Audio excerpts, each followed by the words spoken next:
अब साथियों नमस्कार। आप देख रहे हैं KBN 365 न्यूज़ नेटवर्क। साथी ये जो कल भूख हड़ताल पर बैठी थी 11 महिलाएं, 11 worker, anganwadi worker and helper union की, उनको अभी रूपा राणा है प्रदेश उपाध्यक्ष आंगनवाड़ी वर्कर एवं हेल्पर यूनियन की प्रदेश उपाध्यक्ष हैं रूपा राणा। वो ठंडा जो है दे रही हैं, ठंडे का गिलास जो है वो पकड़ा रही हैं। और अब जो है ये महिलाएं जो कल बैठी थी 24 घंटे की भूख हड़ताल पर, इनको ठंडा पिलाकर जो है उठाया जाएगा और इनके स्थान पर जो 24 घंटे के लिए आज महिलाएं बैठेंगी उनके गले में माला पहनाई जाएगी। आप देख रहे हैं, आप सुन रहे हैं।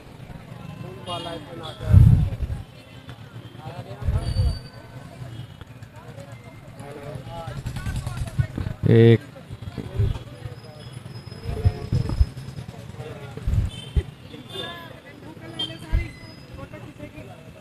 इंकलाब जिंदाबाद, इंकलाब जिंदाबाद, इंकलाब जिंदाबाद, बहनों की एकता जिंदाबाद, बहनों की एकता जिंदाबाद,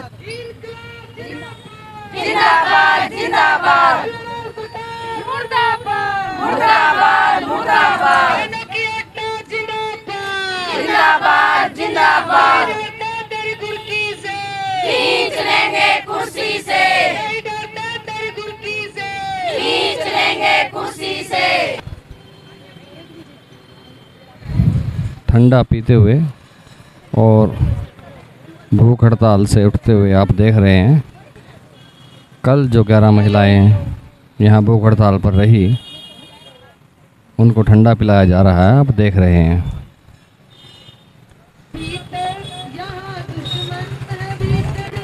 15 मार्च से 16 मार्च 11 बजे तक जो महिलाएं भूख हड़ताल पर यहाँ बैठेंगी, आंगनवाड़ी वर्कर्स एवं हेल्पर यूनियन द्वारा जो भूख हड़ताल शुरू की गई है, भूख हड़ताल स्थल पर यहाँ जो बैठेंगी उनको माला पहनाई जा रही है। आप देख रहे हैं, माला पहना रही है रूपा राणा प्रदेश उपाध्यक्ष आंगनवाड़ी वर्कर्स एवं हेल्पर यूनियन। ये कैसी देशभक्ति है, 11 महिलाओं को माला पहनाकर 24 घंटे की भूख हड़ताल पर बैठाया जा रहा है। होश में आओ, होश में आओ, सरकार के खिलाफ नारेबाजी की जा रही है। भूख हड़ताल पर बैठी वरना करनी होगी। यहाँ जो महिलाएं 24 घंटे की भूख हड़ताल पर बैठेंगी। आज बदल दो। Anganwadi worker and helper union जिंदाबाद, जिंदाबाद जिंदाबाद। ये सड़कों की सैर नहीं है। बिजनेस राणा जी, उनसे जानेंगे कि क्या नाम है और कहाँ से ये आई हैं। मैम नमस्कार। नमस्कार सर। ये जो आज महिलाएं यहाँ 24 घंटे की भूख हड़ताल पर बैठी हैं, ये कहाँ से हैं और क्या नाम है इनके?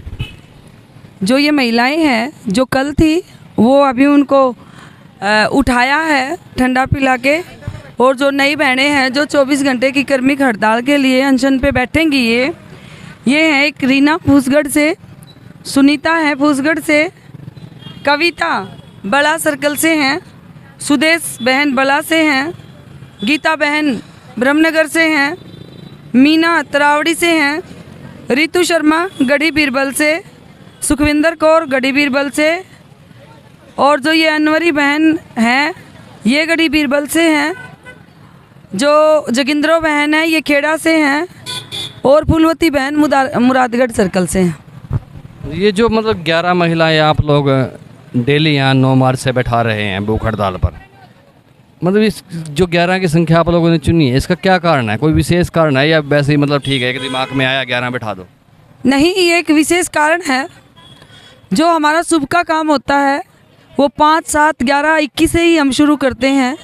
इसीलिए हमने सोच के, एक तो अकेला अंक होता है 5 और 7, उस पर हमने नहीं किया, क्यों ना 1 और 1 11 होते हैं, मिलके मजबूती बनती है। इसलिए हमने 11 का इस्तेमाल किया और हमने 11 बहनों को कर्मिक जो अनशन है उस पर बैठाया। साथियों, अभी जो ये महिलाएं यहाँ बैठी हैं उनसे बातचीत करेंगे, उनसे जानेंगे। आप देख रहे हैं जो 11 महिलाएं आज 24 घंटे की भूख हड़ताल पर बैठी हैं, उनसे बातचीत करेंगे। मैम नमस्कार। मन तो कुछ राम राम राम राम जी। राम राम जी। कहाँ से आए हो? खेड़े थे जी। क्या नाम है आपका? जोगिंद्रो जी।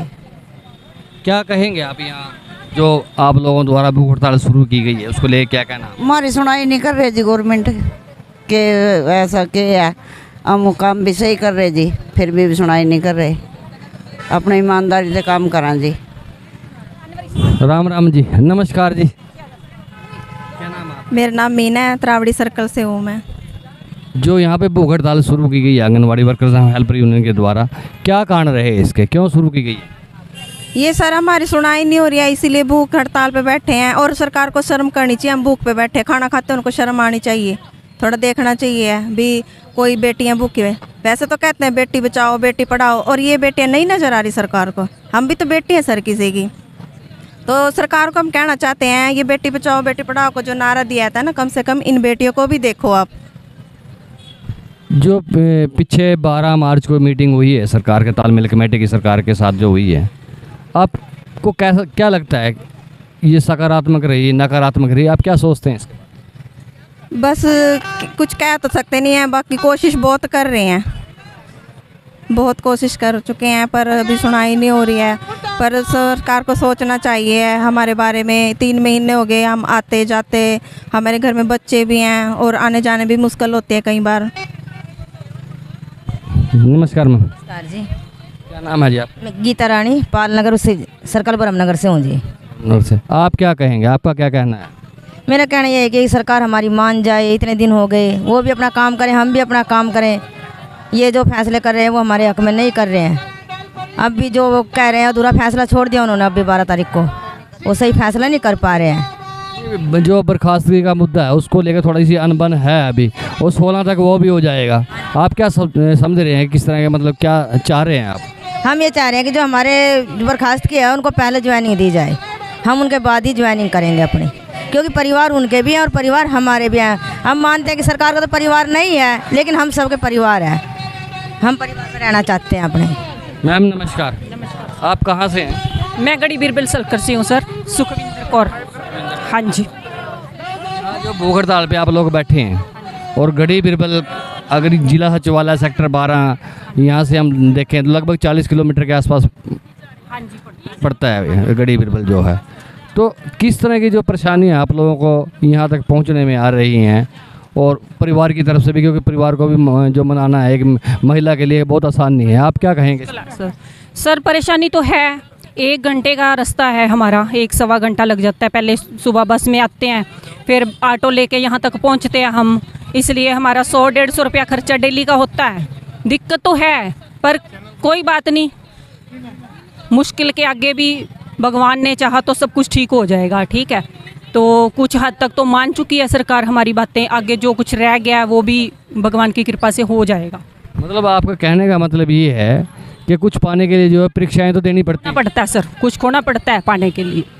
हाँ जी। मतलब अभी आप परीक्षाएं दे रहे हैं, पास तो होंगे, विश्वास है हमें। मैम नमस्कार। क्या नाम है आपका? नरेश कुमारी। हाँ जी। नरेश कुमारी। कहाँ से हैं आप? गढ़ी बीरबल इंद्री ब्लॉक। आप जो यहाँ बैठे हैं हाँ जी, भूख हड़ताल पे 24 घंटे, आप क्या कहेंगे? बस ऐसे ही कहेंगे हमारी मांगे पूरी कर लो, और कुछ नहीं करना चाहते। जो हमारी बहन है उनको बहाल करें, जब सारी बहाल हो जाएंगी जब हम अपनी ज्वाइनिंग करेंगे उनके साथ मिलकर, इतने हम ऐसे ही धरने पे आते रहेंगे। नमस्कार मैम। नमस्कार सर जी। आप कहाँ से हैं, क्या नाम है आपका? मैं गांव लबकरी मैं गांव लबकरी रीतू शर्मा, ब्लॉक इंद्री, गढ़ी बीरबल सर्कल की आंगनवाड़ी वर्कर हूँ जी। आपसे पूछा जाए कि जो आंगनवाड़ी जो केंद्र हैं गांव में, तो किस तरह की परेशानी आप लोगों को वहाँ फेस करनी पड़ती है जो वहाँ के लाभार्थी हैं उनके द्वारा? ठीक है जी। मतलब जैसे हम अब सुपरवाइज़र ने राशन बांटा है जी, तो तो हमने पता लगा कि सुपरवाइज़र राशन बांटने के लिए निकल पड़ी है। तो मैंने घर घर जाके जो मेरे लाभार्थी थे मैंने उनको मना कर दिया कि राशन लेने नहीं जाना। तो उन्होंने बोल दिया मैडम को जब तक हमारी आंगनवाड़ी वर्कर हमको राशन नहीं देगी तब तक हम राशन नहीं लेंगे। उनको बहाल मतलब उनको ड्यूटी पे ज्वाइनिंग करवा दो उनकी और फिर हम राशन लेंगे। मतलब कि जो ग्रामीण हैं, जो आपके मतलब लाभार्थी हैं, वो मतलब आपके साथ खड़े हैं? हाँ जी, सारा जो एरिया मेरा है जी वो सारा मेरे साथ खड़ा है। मैम नमस्कार, आपका नाम क्या है? शर्मा है जी। नहीं, शर्मा तो नाम शर्मा है जी मेरा। नाम ही शर्मा आपका। आप कहाँ से हैं? लबकर है जी। अच्छा, लबकर। अच्छा अच्छा, तो आप क्या कहेंगे? जी मैं पता कुछ करेंगे, आप कहते हैं। नहीं मतलब ऐसा है, मेरी बात सुनो, आप यही कह दोगे मुझे कुछ कहना नहीं आता? हाँ जी, आप यही बोल दोगे मुझे कुछ कहना नहीं आता? जितनी टर्मेंट ये इनका आर्ट करना अपने जोक पर भेजो जी, सारी ना बस यही कहना है जी मेरा। तो भाई हमारे बरोबर भेजो ना, हम आंगनवाड़ियाँ खोलेंगे, फिर जो ये ड्यूटी पर जाएंगे तब भी ड्यूटी पर। तो थोड़े में बहुत ज़्यादा कह दिया आपने, तो आप कह रहे थे कि मुझे कहना नहीं आता। ठीक है मैम नमस्कार जी। नमस्ते जी। क्या नाम है और कहाँ से हैं? सुनीता मेरा नाम है जी, फूसगढ़ से हैं। हम बात करें कि आप लोग जो हैं गांव से जुड़े हैं, आपके लाभार्थी गांव में हैं, और बात करें कि अनाज कहीं जो है कम पहुंचता है, किस तरह जो आप लोग बांटते हैं वो सामग्री है वो कम जाती है, तो किस तरह आप लोगों को जो ग्रामीण हैं जो लाभार्थी हैं किस तरह आप लोगों को फेस करना पड़ता है? अनाज की तो ऐसे है जी, हर एक चीज़ कम ही पहुँचा, पूरी तो कोई भी चीज़ नहीं पहुँचाते ये। बस यही है कि जैसे कम पहुँचता है वर्करें फिर भी बेचारी कर देती हैं, और ये सरकार तो इतनी बुंडी है, कोई भी चीज़ अच्छी नहीं पहुँचाती। और 3 महीने से हम इतने दुखी कर रखे हैं, यहाँ धरने पर बैठे, कोई भी सुनाई नहीं कर रही। मैम नमस्कार। नमस्ते सर। आप कहाँ से हैं? मैं सर रीना फूसगढ़ से। फूसगढ़ से, मतलब आप एक ही गांव से हैं? हाँ जी, हम एक ही सर्कल से हैं। सेंटर भी एक ही है? नहीं सर, अलग अलग है। सेंटर अलग है। हाँ जी। आप लोगों को किस तरह की जो परेशानी है गांव में, जो आप लाभार्थियों के तक पहुंचते हैं, किस तरह की परेशानी आप लोगों को आती है? सर लाभार्थियों तक पहुंचने में तो लाभार्थी भी हमारे तक पहुंच जाते हैं, क्योंकि हम एरिया में बैठे हैं, हम भी उन तक पहुंचते हैं क्योंकि सेंटर हमारा सर्कल एरिया में ही है। बट सर और ज़्यादा प्रॉब्लम क्या है, जैसे अब हम यहाँ बैठे हैं, सबसे बड़ी प्रॉब्लम ये बन रही है हमारे लिए, क्योंकि सरकार इतनी ढीठ है, इतनी निकम्मी सरकार है, हमने पहले नहीं देखी। औरतें हैं, हम अपने बच्चों को छोड़ के रात दिन यहाँ बैठे हुए हैं, 97-98 दिन हमें हो गए हैं।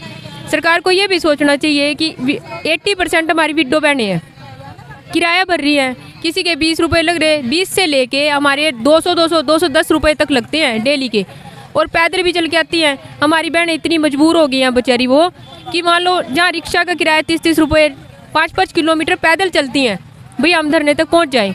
तो सरकार को भी थोड़ा सोचना चाहिए, हम इतनी सेवाएँ दे रहे हैं, हमारे लाभार्थी हमारे साथ हैं, हमें फ़ोन करते हैं, पूछते हैं मैडम टिक्के कब लगेंगे, वो भी परेशान है क्योंकि उनका काम भी रुका हुआ है, उनके बच्चों का वेट, उनको हम बताते थे बुला के कि आपका बच्चा कुपोषित है, अति कुपोषित में आ रहा है, आप उसको ये डाइट दो, अति कुपोषित बच्चों को केला दो खाने के लिए, दही दो, सब कुछ बताते थे, लेकिन अब उनको भी ये सेवाएं नहीं मिल पा रही, तो वो भी परेशान है। हमारे पास तकरीबन हर रोज़ में 10 फ़ोन जरूर आ जाते हैं लाभार्थियों के, लेकिन हम मजबूर बैठे हैं, फिर भी हम उनका फ़ोन अटेंड करते हैं क्योंकि उनकी कोई गलती नहीं है।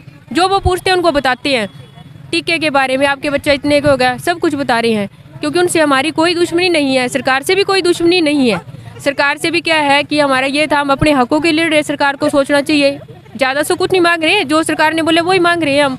तो इसलिए जब तक सरकार हमारी मांगों को पूरा नहीं करेगी तब तक हम अपने धरने से नहीं उठेंगे। जैसे हम लोग गाँव में जाते हैं, बातचीत चलती है कि पूछ लेते हैं हम लोग भी, कोई जो बुजुर्ग मिल जाए वहाँ उनसे बातचीत करते हैं भी जो आंगनवाड़ी है वो क्या काम करे, कैसे काम करे, जो आंगनवाड़ी जो वर्कर है, तो काम कुछ कर देने को जैरो यादा अपने आप खा ला है। ये क्या है, ये जैरो यादा अपने आप खा ला, क्या मतलब? सर देखिए, जो ये सोच है ना सर, देखो किसी का दिमाग, जैसे हम कहते हैं ना भी आंखें दी हैं भगवान ने, लेकिन देखने का नज़रिया सबका अलग अलग है। कोई मान लो पत्थर है एक रखे, उसके ऊपर कुछ लाल रंग की चीज तिलक लगा दिया, उस पत्थर को कोई भगवान समझेगा, मत्था टेकेगा, कोई इस पत्थर को पत्थर समझता है। तो ऐसा नहीं है, हमारे ये नहीं है कि सारे लोग यही बोलेंगे कि खा लिया, ऐसे भी मिलेंगे जो हमारे हक में बोलेंगे, ऐसे वो मिलेंगे जो बीजेपी के ही नेता बैठे होंगे, बीजेपी से मिले हुए होंगे, वो लोग ऐसी बातें करेंगे जो गुजारे में हैं, जिनको लगता है आंगनवाड़ी कुछ नहीं, जो अपने बच्चों को आंगनवाड़ी में आना पसंद नहीं, भेजना पसंद नहीं करते, क्योंकि उनको लगता है फ्री की चीज़ है, क्या मिलेगा हमारे बच्चों को। उनके पास पैसे हैं सर बहुत, वो अपने बच्चों को प्ले स्कूलों में भेजते हैं, जहाँ उनकी 500 रुपये फीस लगती है। बच्चा कुछ भी सीखने नहीं आता वहाँ से, बस क्या है वो मैडम उसको बिठा के अपने पास टिफ़िन में से रोटी खिला देती हैं। लेकिन हम अपने बच्चों को सुबह से लेके सारी एक्टिविटी कराते हैं, बच्चों को खुद खाना खिलाना सिखाते हैं। बस उनको ये दिख जाता है कि जो प्राइवेट टीचर है ना, गोद में बिठाया वो उनके बच्चे को और एक एक बाइट तोड़ के उसको खिला रही है, उनको बहुत अच्छा लगता है। हम क्या करते हैं, बेटा हाथ धो, हम उनको हाथ धोना खुद सिखाते हैं, फिर बैठो बेटा ऐसे खाना है, बच्चा खुद तोड़ के खाता है। उनको लगता है आंगनवाड़ी में कुछ नहीं, लेकिन इक्का दुक्का लोग मिलेंगे सर, ऐसे सारे नहीं मिलेंगे आपको। मैम नमस्कार। नमस्कार। आप कहाँ से? बड़ा सर्कल जी, बड़ा गाँव। बात करें, जब सरकार की तरफ से जो एजेंसी नियुक्त की गई है, वहीं से जो आप लोगों को सामान कम मिलता है, बहुत सा सामान है जो कम पहुंचता है आप लोगों के पास, तो आप कैसे पूरा करती हैं उसको, कैसे बांटती हैं उसको, क्या जो बेनिफिशरी है उसको कैसे आप संतुष्ट करते हैं? वो जी थोड़ा थोड़ा करके वो तो करना पड़े जी पूरा, वो भी मैडम के दबाव में ले ले, किस तरह भी ले ले, मैडम कहेगी भी जितना 35 किलो आए तो 50 किलो चढ़ाओ इसको, ऐसे करो, इस तरह करके करना पड़े जी। तो फिर तो लोग तो गाली देंगे ही ना, जो बेनिफिशरी है वो तो गाली देंगे ना, क्योंकि उनके पास तो कटना तो नहीं का है ना। हाँ जी, वो तो गाली देवे जी, बीमार तो थोड़ा दिया न्यू दिया, इस करके ना जी वो करना पड़ा जी, बस इतना। मैम नमस्कार। नमस्ते जी। आपका नाम क्या है और कहाँ से? केस बड़ा सर्कल से, बड़ा गांव से। आप क्या कहेंगे जो राशन आप लोगों का मिलता है? बताऊंगी जी, जब हमारे पास राशन जाता है, मैं तोलने के लिए मतलब मैंने कांडा रख रखा है, मैं तोल लेती हूँ। कई बार है ना CDPO भी ये दबाव डालती, बेटे कोई बात नहीं, ले लो। मैं कहती हूँ मैडम आप ये, मैं इसको कैसे पूरा करूँगी, कर लेना, कैसे भी कर लेना, एक दिन कम कर दे देना। तो मैं उसको ले लेती हूँ दबाव मानकर, भाई वर्करों में अफसरों का थोड़ा दबाव तो होता है, लेकिन मैं है ना वो राशन ने अपनी बेनिफिशरी को बुलाकर उसके सामने तोड़ती हूँ, भाई 50 किलो का कट्टा 35 किलो का दे रहे हो, तो मैं ऐसे ही उनके सामने फिर उसी हिसाब से पूरा करती हूँ। मतलब जो आपके जो लाभार्थी हैं उनको बुला ले जाता है, उनको संतुष्ट किया जाता है पहले, भाई मैं गलत नहीं हूँ। मैं अपने एरिया को बिल्कुल संतुष्ट रखती हूँ जी, और सरपंच को भी बुला लेती हूँ कई बार जी। ये 50 किलो का कट्टा मेरे से चढ़ा जा रहा है, 35 का या 36 का उतर रहा है, तो मैं इसको घर से तो पूरा करूँगी नहीं, मैं इसी से करूँगी। मैं तो अपना एरिया को ऐसे करती हूँ जी संतुष्ट, और मेरे एरिया मेरे से संतुष्ट भी है। कभी भी मैं कहती हूँ मैं गाँव पानीपत से जाती हूँ, मगर मेरा थैला आते वक्त भी चेक करो और जाते वक्त भी, मैंने इससे कुछ नहीं खाना, और मेरा एरिया कभी मैं मेरे को खाने के लिए बोलता भी नहीं है। साथियों, अभी आपने सुना, अभी आपने जाना, जो 11 महिलाएं यहाँ 24 घंटे की भूख हड़ताल पर यहाँ बैठी हुई हैं, किस तरह की जो समस्याएं इनको फेस करनी पड़ती है, किस तरह लोगों की गालियाँ जो हैं, लाभार्थी जो हैं उनकी गालियाँ इनको सहनी पड़ती है। कारण क्या है, अधिकारी माननी पड़ती है, अधिकारियों की कितनी समस्याएं इनको झेलनी पड़ती हैं। साथियों, KBN 365 न्यूज़ नेटवर्क को लाइक करें, सब्सक्राइब करें और शेयर करें। पत्रकार सादी चमनलाल के साथ मैं धर्म सिंह।